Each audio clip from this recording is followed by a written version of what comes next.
Good morning, everybody. This is Zach at it again. I'm your host, Zach Cooley, and I am very honored and excited to have on the phone with me Jodi Justus, who is the very first employee of the Titanic Museum at Pigeon Forge, Tennessee, one of the greatest attractions that my family and I have ever seen. So thank you so much, Jodi, for joining me today. Oh, you are welcome. I'm so excited that you enjoyed your voyage with us here in Pigeon Forge. We absolutely did. And there are so many questions I want to ask you. And I've watched every documentary, I've watched a couple of movies, I've watched everything I could watch to try to ask you intelligent questions. But I'm afraid, hopefully questions you haven't been asked a million times, but I'm afraid probably most of my questions are going to be just as elementary as anybody's. So are you a Titaniac? Someone that loves the Titanic? That's what we call Titaniac. I would not say that I have been a Titaniac, but certainly since we're making you one. Yes, since coming to your attraction, my wife and I have become Titaniacs. Yes. Well, yay. Absolutely. We love Titaniacs. Absolutely. Well, just first of all, how did I live 3 hours away from Pigeon Forge in Westfield, Virginia, just across the state line from Bristol, and we made the trip in a day just to see the museum, and I feel very fortunate that we have something that is within a day that you can do with the Titanic. But how did we get lucky enough to have a Titanic Museum in Pigeon Forge? I know there's one in Branson, and there may be some others around the country, but how did we get lucky enough that they chose Pigeon Forge? That is a popular question. Luckily, I'm the trainer here at Pigeon Forge also, so I know the official answer, so don't worry. So it all comes down to we have co-owners. It's a husband and wife team, and John Joslin was the second expedition to dive to the Titanic. That was in 1987. Dr. Robert Ballard and the French team Infamir discovered the Titanic in 1985. John worked at CBS at the time, and his bosses said, "Hey, what are you going to do next?" And he said, "Well, Ballard just discovered the Titanic, but he didn't have the lights necessary to take good quality pictures, and I want to do film. He didn't have the submersibles necessary to go in and dive into the Titanic. That's what I want to do." So it wasn't until 1987 that he had gotten together the expedition. It was a $6 million expedition. They were on site for 44 days and did 32 dives. And he was the first to do film footage and photography of the Titanic. And he started to notice personal items that really touched him, like a hat, a pair of shoes, a purse, a baby doll. And he decided he wanted to make a museum and make it about the people. So they built the first museum 16 years ago in Branson, Missouri. Branson is sort of the center of the U.S. And then 12 years ago, we opened, and they picked Pigeon Forge because we're one of the fastest growing family destinations in America. And it has a lot to do with the national park. You know, the Smoky Mountain National Park is the highest visited national park in the U.S. And that has a lot to do with it.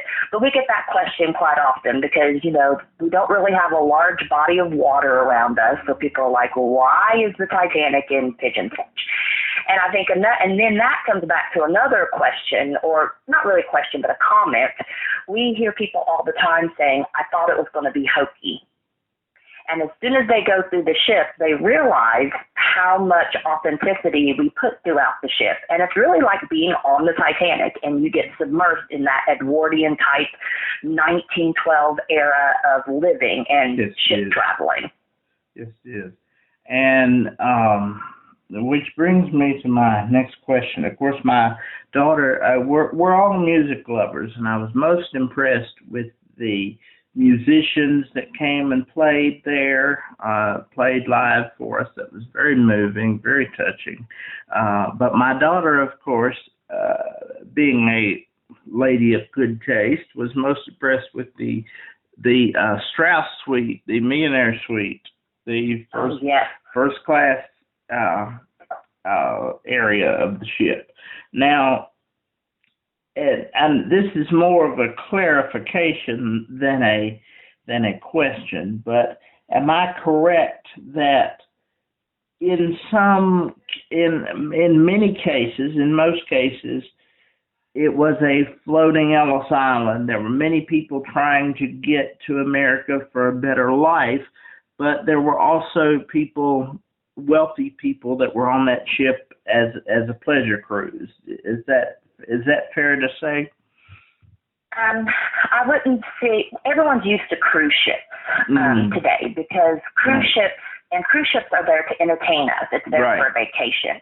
So if you think in 1912, that was your only mode of transportation, is to get from point A to point B was by ship. To be abroad, right? Right.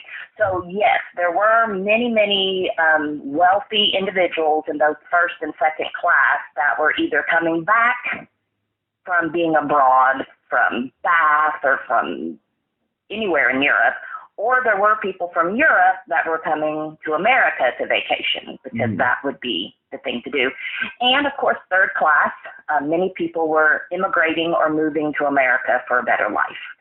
So it was a mixing pot. There were 40 different countries and nations on the Titanic. So some of them were just traveling back and forth between the countries, and they did that quite often.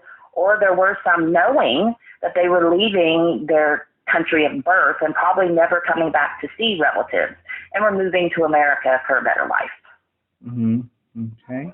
Back in those days, you didn't have movie stars, so the wealthy and elite were the stars of the day. So these people that you heard about, like Mr. Strauss, who was over the Macy's department store, they were the stars of the day. So in addition to that being the biggest tragedy in maritime history, there was also a great deal of celebrity that was traveling on that ship. Is that right? Yes.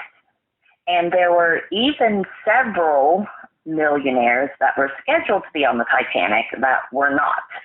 J.P. Morgan actually financed the Titanic. He spent $7.5 million on the Titanic in 1912, which is about $125 million in today's money.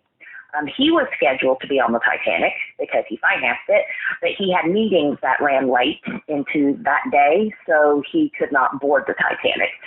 Milton Hershey and his wife actually bought tickets on the Titanic but had canceled them because they had something else to do. And then the Vanderbilts from Biltmore were scheduled to be on the Titanic, and they found out that their niece was traveling on Titanic's sister ship, the Olympic, a week before the Titanic, so they decided to travel with her instead. So even though we had Astor that perished, we had the Strausses, we had Guggenheim, we had some of the big millionaires of that day and age, it could have even been worse, because there were several even more financiers of that day that was supposed to be on the Titanic. Certainly. Now, coming back to your attraction just for a minute, I want to say that something that I especially appreciate is I was born with cerebral palsy and have been wheelchair bound my whole life. So I really, really appreciate the fact that the attraction is fully handicapped accessible. I especially appreciate that I have been places around this country that have said we are handicapped accessible, and then you get there and they are not handicapped accessible. So I appreciate the fact that your attraction thank you for recognizing that. Was thank you. True to its word, and the entire attraction was accessible to me through elevators, and I found it very interesting that there were actually electric elevators on the Titanic. There were. It was the thing, the people didn't want to walk in between the decks, so they did have elevators, and they were Otis elevators, which is still operating today. So they were Otis elevators. And this, again, may be a rather dumb question because I'm not familiar with, a lot of sea travel. But is there, I guess I would assume that there is no kind of traveling like is done in the Titanic today. No one travels by ship just to go abroad. Usually, if you're traveling on a ship, it is cruise ship. Right. It's more for leisure. That's why, everyone was excited when there's several different companies that have talked about building a Titanic too. And I thought, I would love to watch people when they get there and realize that you had to share a bathroom like you did in college. And third class, if single men were in the front of the ship, single women were in the back of the ship. So if I was traveling by myself, there's a possibility I would share a room with other single women. Right. And you had to share the bathrooms. Right. Second class and third class had to share bathrooms.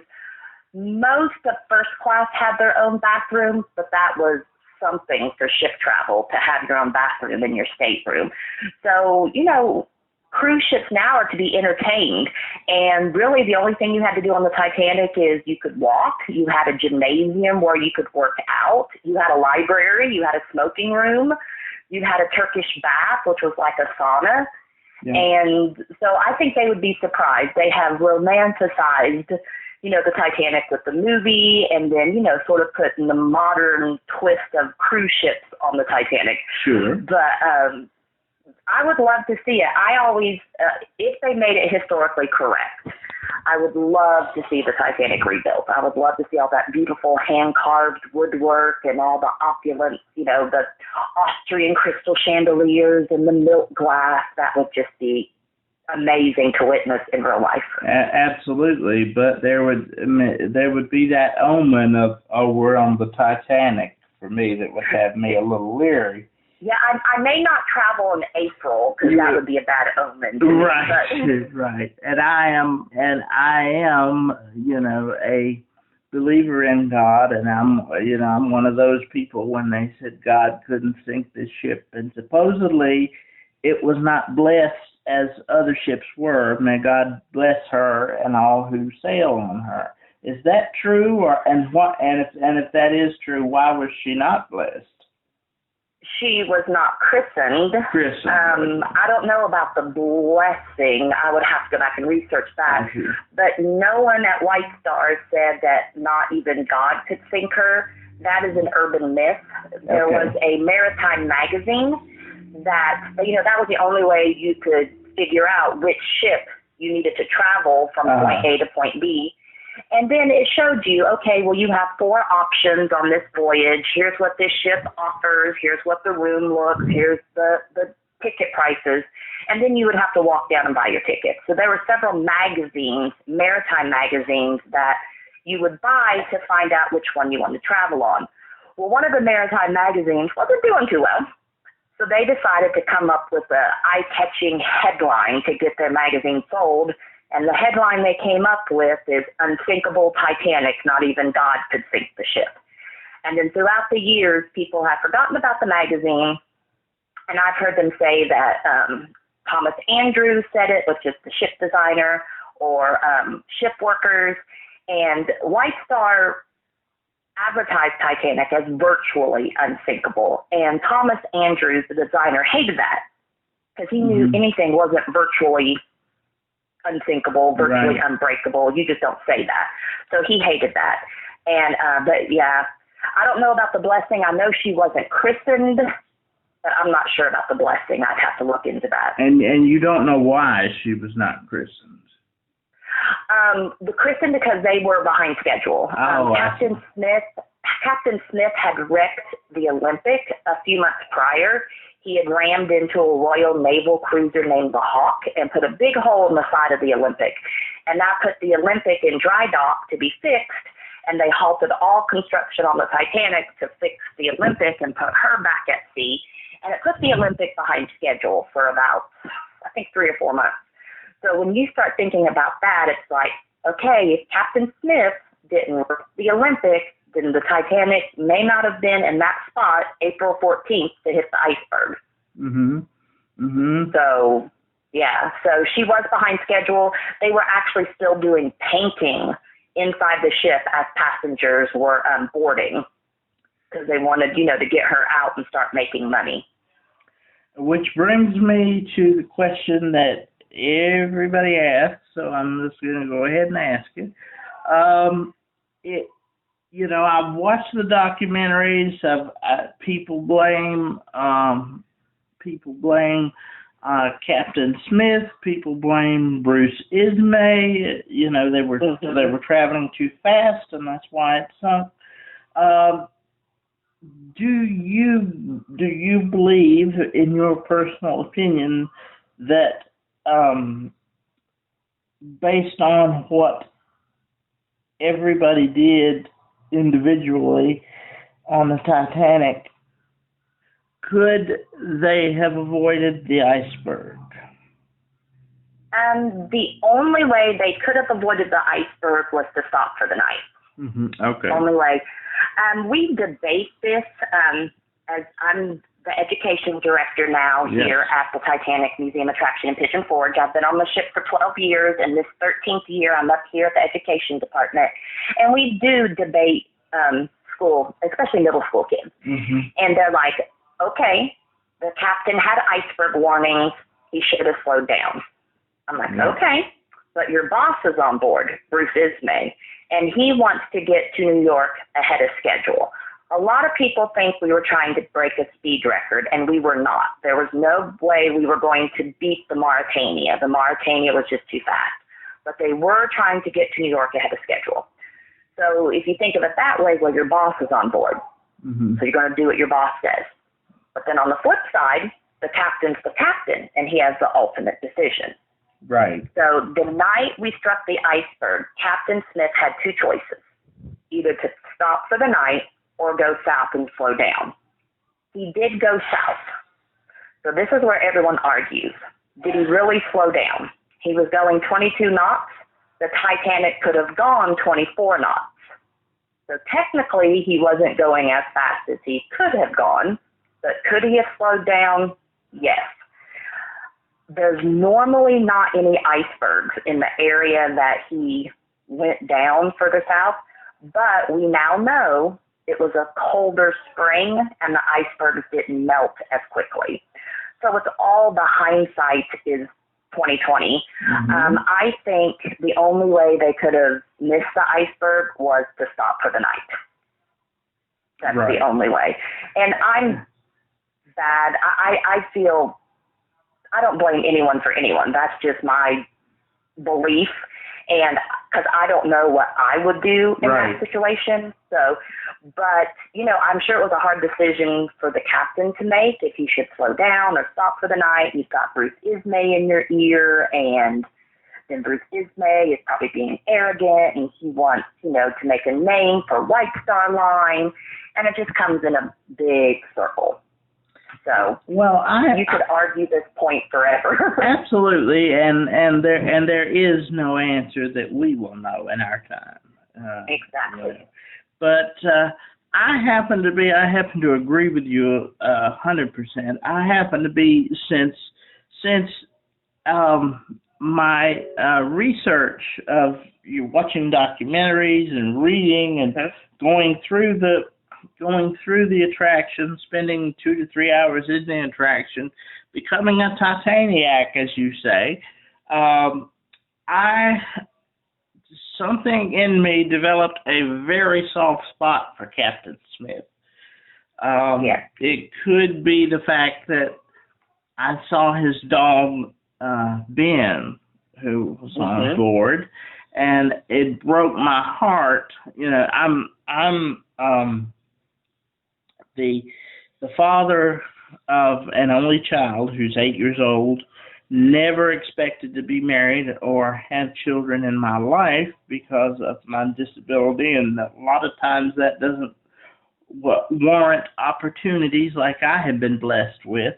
So the fact that I have been blessed with this wonderful child, anything that involves children or movies about losing children, or I can't I can't take it. I can't take it. Yep. And same way with dogs. I can't take it. Just stay away. So listening to Ava Hart's testimony of her, the last time she saw her father was leaning over the boat helping people in the lifeboats, and the last thing he said to her was, "It'll be all right, hold Mommy's hand."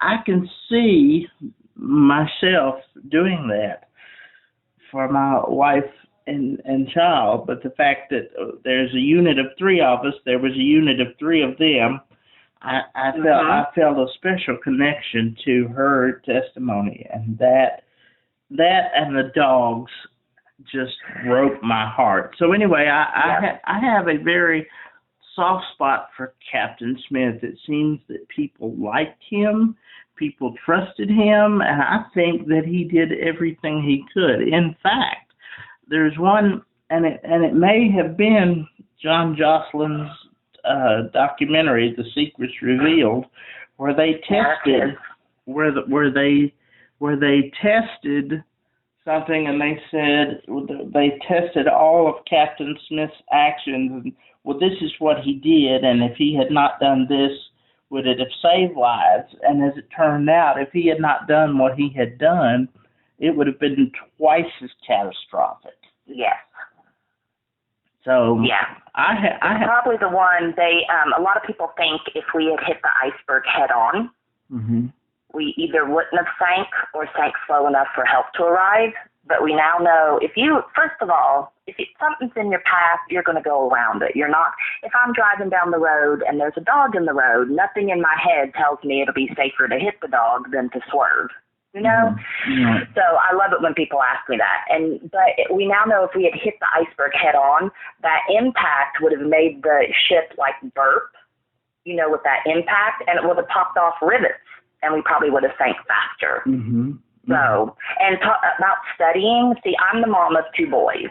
When I first started working here, they were 14 and 16, and now they're 28 and 26. Right. So anytime I start, like you said, I start researching, and if it has to do with children, especially like there is a mom with 2 boys on the Titanic, and my husband has to make me stop reading and researching. He's like, "You're giving yourself a migraine." I'm like, "Well, I know, but I had boys." And he's like, "Okay, you got to stop." I'm a very spiritual person, and I'm telling you what, you feel the spirits of those people in your attraction. Well, we do every day because we tell their stories. And what I tell the new crew members is it's the stories that make the Titanic come alive. You bet. Our artifacts just authenticate who we are. And there were so many heroes. So many heroes. Down to 14 and 15-year-old boys on up to Yeah, you bet. And people that we don't hear about, you hear about Molly Brown and what a take charge person she was, and I love the Strausses. We've been together, we'll die together, That's right. and Eva Hart and her father, the survivors, the fact that they have survived that trauma, that we don't have. They didn't have therapy in those days. They didn't have trauma specialists, in those days. They had the White Star. The White Star had them sign that thing, and you can elaborate more on that, I guess, for $25, and that's how they settled. Just the fact that the fact that they survived at all makes them heroes in my book. So in one of our Titanic literacy programs that we do for students, we just did it locally during Read Across America Week, which is in March. Mm-hmm. But when COVID hit, we had to think outside the box. So we recorded our literacy program. That's free to all teachers. Just get on our website. We'll start having sign-ups soon. And we reached 85,000 students. So it's an off-Broadway read for 4th grade and up, and it's 3 survivors. It's Molly Brown, the wireless operator, Harold Bride, and a 9-year-old boy named Frankie Goldsmith. So you walk through their story from a little bit about their background, about being on the ship, the sinking. Each of them lost something or someone. And at the end, we talk about hope, courage, and resilience, and how they bounced back and lived productive lives. Even though Frankie lost his father, he went on to be in World War II and a photographer and a milkman and had 4 kids. And so we try to not just tell the Titanic stories, but also encourage students that there is hope, courage, and resilience in anything that they do in life. So we tried to bring that in too. So that has been we've been doing that off-Broadway read for about 5 years now. And when you have a whole auditorium of middle schoolers silent, you can hear a pin drop. And you just know that you're touching someone, and it just brings you to tears. And where can you see this? Because I would love to see it.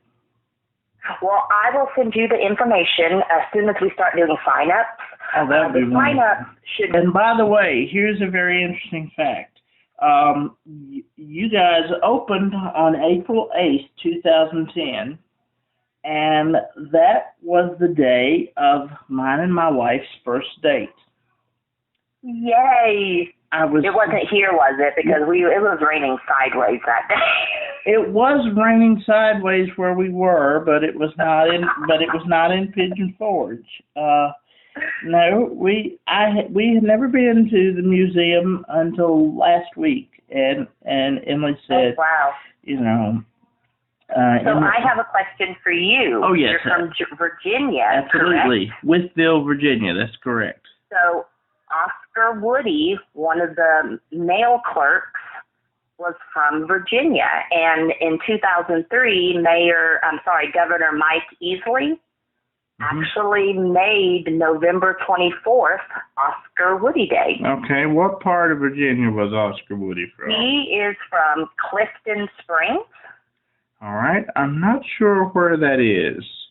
In his information, I hear it called Clifton, and I see it called Clifton Springs. I've seen it called 2 different things. We'll see. And he had only been married for 2 years, and he worked for the Central Mail Office, and his wife said she knew she understood that this was his passion. He loved delivering mail. He loved being on ships.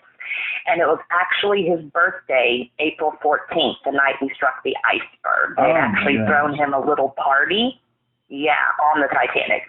So November 24th of 2003 is when they declared that day Oscar Woody Day. It said he was actually born in North Carolina, in Roxborough, and a post office was named after him in Roxborough, North Carolina, where he was born. Oh, that's interesting. I'll have to look and see how close that is to me. I'm not sure. As I'm from the southwest end of Virginia. And you know how little townships pop up and then they disappear. So in his bio, we've seen it called Clifton Springs or just Clifton, Virginia. Well, that's very interesting. I will definitely do some more research on that. And I wish I knew enough about genealogy to do, my family history and see if it might connect with somebody on there, because there were people from all walks of life. Yes. The closest, 40 different countries and nations.